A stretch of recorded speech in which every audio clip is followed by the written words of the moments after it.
जी इतना हमें तंग कर रहा है ना गंदा बच्चा। बीमार जो पहला इलाज था वो तो वही धरा का धरा रहेगा, और मेरे सर पे बीमारी है, तो बस दुआओं की दरख्वास्त है।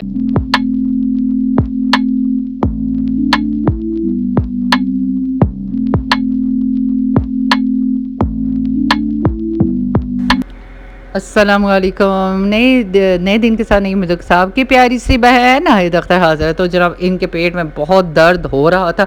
जिन्होंने मेरे पिछले व्लॉग देखे होंगे उनको पता होगा कि अब्दुल समद के पेट में दर्द होना शुरू हो गया अचानक, और पेट सूजने शुरू हो गया। तो मैंने पहले भी 2 दफ़ा डॉक्टर को चेक करवाया, लेकिन इसको कोई फ़र्क नहीं पड़ा। लेकिन आज सुबह इसको बहुत ज़्यादा शदीद दर्द था और पेट भी बहुत सूजा हुआ था। तो बस जब मैंने अब्दुल अहद से कहा अपने बड़े बेटे से कि चलो उसको लेके हॉस्पिटल चलते हैं, अम्मी मुज़फ़्फ़राबाद गई हुई थी, इसलिए फिर मैं घर में भी कोई नहीं था, मैं अब्दुल अहद और अब्दुल समद थे। और फिर डॉक्टर ने मुझे से चेकअप के बाद बताया कि इसको यूरियन बैग लगेगा। हॉस्पिटल में से परमिशन नहीं थी बनाने की, पर मैंने इसकी थोड़ी सी वीडियो बनाई और 3 घंटे हमें यहाँ इन्होंने बैठाया रखा बैग लगने के बाद कि इसकी यूरियन की कंडीशन देखें।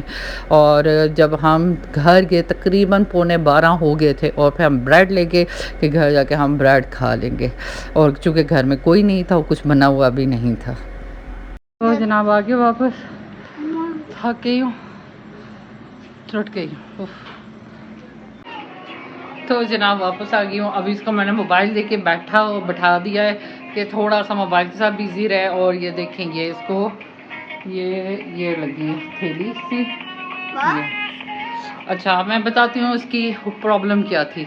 ये मैं आपको पहले भी आपने देखा, मैं इसको हॉस्पिटल लेके जाती रही। जैसे मैंने बताया भी था आपको, इसकी जिन्होंने पहले व्लॉग्स देखे, इसकी पेट सूज जाता था एक साइड से, ये सूजता था राइट साइड से, इसका पेट सूजता था। और वो जगह इतनी सुबह के टाइम सख्त हो जाती थी जिसकी कोई बात ही नहीं। अब समझ ज़रा मोबाइल की आवाज़ आहिस्ता करें। तो एक साइड से इसका पेट सूज जाता था। तो डॉक्टर ने पहले भी जब मुझे अल्ट्रासाउंड किया उसने कहा था यूरियन है इसका गड्ढा हुआ। लेकिन मुझे ये था कि डायपर तो ये ऐसे ही भर रहा है जैसे ये नॉर्मल कर रहा था, उसमें तो कोई फ़र्क नहीं आया, वो वैसे ही कर रहा। इससे पहले इसको ये प्रॉब्लम हुई नहीं। तो मैं आ गई, फिर मैंने यहाँ से जनरल हॉस्पिटल लेके गई। वहाँ पर भी उसने मुझे इन्फेक्शन की दवाई दे के भेज दी। और आपने देखा भी होगा, मैं जनरल हॉस्पिटल में गई थी, डॉक्टर लाइबा से भी मिली, इसने ज़िद की कि उससे भी मिलना है। तो वापस आ गई। अब मैं तो हॉस्पिटल्स में जा रही हूँ। अच्छा हॉस्पिटल जनरल हॉस्पिटल में जब गई थी, मुझे ये मर्जी थी डॉक्टर मुझे यूरोलॉजिस्ट के पास भेजे, डॉक्टर ने नहीं भेजा। उसने मुझे इन्फेक्शन की दवाइयाँ दी भेज की, जबकि उसकी ज़रूरत ही नहीं थी। यह हाल है हमारे हॉस्पिटल्स का। आज दोबारा चूँकि इसको तकरीबन ईद से पहले दर्द था और ईद से अब हो गया हफ्ता बाद, और अभी तक इसको इसी तरह पैन था, और अब ज़्यादा होने शुरू हो गया था। अब इसका पेट सूजना ज़्यादा शुरू हो गया था, और आज सुबह तो बहुत ही ज़्यादा सख्त था। मैं परेशान हो गई इसको देख के। मैंने कहा इसका पेट ज़्यादा सूज रहा है, आज शाम को उसको लेके जाती हूँ। तो आज शाम को उसको लेके गई, तो फिर उन्होंने दोबारा अल्ट्रासाउंड करवाया। मैंने कहा पहले भी आपने अल्ट्रासाउंड करवाया, मैं इतनी तो नहीं है। फिर मैंने कहा ऑर्फन बच्चा है, तो मैंने कहा उन्होंने फिर कोई थोड़ी बहुत फीस में कंसेशन भी की मेरे साथ, और इसका अल्ट्रासाउंड करवाया। तो उसमें इन्होंने मुझे बताया कि इसका यूरियन का मसला, जिसकी वजह से इसकी किडनी अफेक्टेड हो रही है। यानी जब पहले था इसमें यूरियन भी कम था और किडनी की सोजन भी कम थे, अब किडनी ज़्यादा सूज गई है और यूरियन भी ज़्यादा है। तो जैसे इन्होंने वो बैग लगाया, बैग में 15 मिनट के अंदर अंदर बैग फुल हो गया, इतना ज़्यादा था, जबकि नॉर्मल भी इसके डायपर में ये कर रहा है। तो अभी इन्होंने फिर देखा बहुत ज़्यादा यूरियन था, इन्होंने कहा आज आप रात को लगाएं, उतारे ना, कल यूरोलॉजिस्ट के पास चेक करवाएं। अब यूरोलॉजिस्ट के पास मैं सोच रही हूँ जनरल में जाऊँ, फिर जनरल वाले वही ख्वार करते हैं सरकारी हॉस्पिटल वाले हमारे, कि इधर से उधर जाओ उधर से इधर जाओ, कभी चेक करते या नहीं। तो अब मैं सोच रही हूँ कि इधर ही चली जाऊँ, इसी हॉस्पिटल में चल जाऊँ। पैसे उधर मेरे किराए के लग जाएंगे 600-700, उधर भी किराए के लग जाएंगे, इधर डॉक्टर की फ़ीस 1200-1500 लग जाएगी। तो बस सोच रही हूँ इधर ही कल चली जाऊँ, कल शाम को डॉक्टर बैठेगा, कल शाम को उसको चेक करवा लूँगी, और फिर कल तो बताती हूँ। अभी व्लॉग एंड नहीं कर रही हूँ क्योंकि मैंने पहले तो कुछ बनाया ही नहीं। इसको लेके थे हॉस्पिटल में तो आपको पता है बनाने देते, कि छुप छुपा के बना लेती हूँ। तो बाकी सुबह उठ के देखते हैं जनाब क्या करते हैं। बाकी मैंने इतने दिन व्लॉग नहीं बनाया, इसके साथ ही लगी रही। इसके पेट का दर्द ख़त्म नहीं हो रहा, तो वजह यही थी कि यूरियन इकट्ठा हो रहा था। अब तो समझ में नहीं आती, बहुत बोल दिया मैंने। मैं एक इलाज करवा, अभी मैंने ब्रेसेस बनाई है, वो इलाज सारा बीच में रुक गया, फ्यूज़े बीच में ही रुक गई, जैकेट बीच में रुक गया। अब नया मेरे लिए परेशानी। हाँ जी जी जी मेरा शहजादा, मेरी जान। अभी चला मैं। हाँ, अभी ये मुझे क्या कह रहे थे, फिर बोलो। मैंने कहा ये दर्दी हो रही है। का मुझे कह रहा है मैं तंग हो रहा हूँ बहुत ज्यादा, उतार दो ना इसको, दर्दी करता है ना मुझे।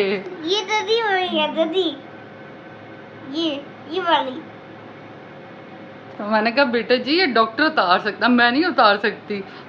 तो इंशाल्लाह जाएंगे डॉक्टर के पास, शाम को उतार देगा इंशाल्लाह, अगर ये डॉक्टर उतार दे बस मैं। और ये मैं अपने शहजादे के लिए आज नाश्ता बना के लाई हूँ, पराठा, अंडा और चाय। अब खा ले मेरा बेटा बस। अंडा नहीं खाता मैं। पराठा खाओगे सिर्फ? मैं तो हम नहीं खाऊंगा, शहरी वाला हमने।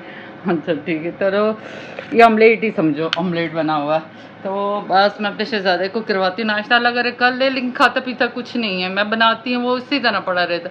अब मैंने नाश्ता कर लिया था, ये सो रहा था, मैंने ब्रेड और चाय ले ली थी। अब लोबिया की दाल साफ करने लगी हूँ। तो लोबिया की दाल साफ करके रख रही हूँ ताकि अब्दुल समद कुछ खा ले। इसे सुबह से कुछ नहीं खाया, वो पराठा जो पड़ा था, पहले कहने लगा अंडा नहीं खाता, पराठा खाऊंगा, तोड़ के दिया तो कहते गर्म है, अभी नहीं खाता, थोड़ी देर तक खाऊंगा। फिर देखी रही, ज़बरदस्ती भी की तो उसने नहीं खाया। तो अभी सोच रही हूँ दाल शौक से खाता ही है, तो चलो लोबिया की दाल तो इन दोनों भाइयों की फेवरेट है, तो वही बना लेती हूँ। ये खा भी लेगा तो चलो मेरे दिल को सुकून होगा, कुछ खा तो रहा है। अल्हम्दुलिल्लाह अल्हम्दुलिल्लाह। अल्हम्दुलिल्लाह बाहर लग गई है बारिश, मगरिब की अज़ानें भी हो रही हैं, तो नमाज़ पढ़ती हूँ फिर खाती हूँ खाना। ये देखिए मौसम, आहा मट्टी की खुशबू।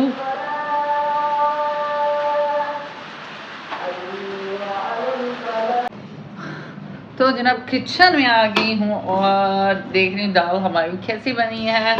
ये है चावल और ये है दाल। तो हॉस्पिटल नहीं गए, चूँकि जो यूरोलॉजिस्ट यहाँ करीब वाला हॉस्पिटल में बैठता है वो नहीं था, तो फिर क्या करते हैं, अभी लेट हो गए थे। सुबह हमने पता किया नहीं, अभी पता किया वो था नहीं, कल बैठेगा। अब कल सुबह सोचते हैं सैटरडे है, सरकारी हॉस्पिटल में क्या जाए, यहीं पर जाएंगे। और सरकारी हॉस्पिटल में तो उससे मेरा दिल बड़ा टूटा, इतना मैंने डॉक्टर को कहा मुझे रेफ़र कर दे। अगर वो रेफ़र करती ना, इतना अब्दुल समद का मसला ना बनता। अब इसकी किडनी की स्वेल हो गई है, तो डॉक्टर ने तभी एकदम से कल बैग लगाया कि इसकी किडनी पर असर हो रहा है। तो बस अब देखते हैं, कल जाते हैं। अब आगे अपना व्लॉग एंड करने कमरे में, और पंखा बंद किया। हमारे पंखे की इतनी तेज़ आवाज़ है कि जिसमें व्लॉग बनाना बड़ा मुश्किल। इन जनाबों ने सिर्फ 3-4 वाले चावलों की, ये जो जनाब है ना हमारे, तो इन्होंने मुझे बहुत तंग किया हुआ है। इतना तंग करता है, घसीटियाँ मारता है, एक जगह टिकता नहीं है, इधर से उधर, और बस इसने मुझे बहुत तंग किया हुआ है। और आपको बताइए सोता भी करवट लेके, कभी वो पूरी शंड इसने वो ये जो उसका थैला सा है, ये देखिए ये कभी इधर लपेटा होता है, कभी किधर लपेटा होता है। तो रोता भी इतना है, मुझे कहता उतारो, बस उतारो। अब मैं कैसे उतारूं, बहुत तंग किया हुआ मुझे अब्दुल समद ने। अब्दुल समद यूट्यूब फैमिली देख रही है। चुप करा दो, चुप। किसको चुप करा रही हो? आपको। क्यों चुप करूं भाई? व्लॉग में नहीं बोलो। क्यों ना बोलूं व्लॉग में? ये तो मेरे बुला रही है। तो बस अपने व्लॉग को एंड करती हूँ। मेरे व्लॉग को लाइक शेयर सब्सक्राइब करते हैं, और दुआ में इस बहन को याद रखें, और इसके लिए दुआ करें इसकी बीमारी ठीक हो जाए। वो बीमारी जो पहला इलाज था वो तो वही धरा का धरा रहेगा, और मेरे सर पे बीमारी। तो बस दुआओं की दरख्वास्त है, मेरे व्लॉग को ज़्यादा से ज़्यादा शेयर भी करें। तो कल मिलती हूँ नए व्लॉग के साथ, तब तक के लिए अल्लाह हाफिज़।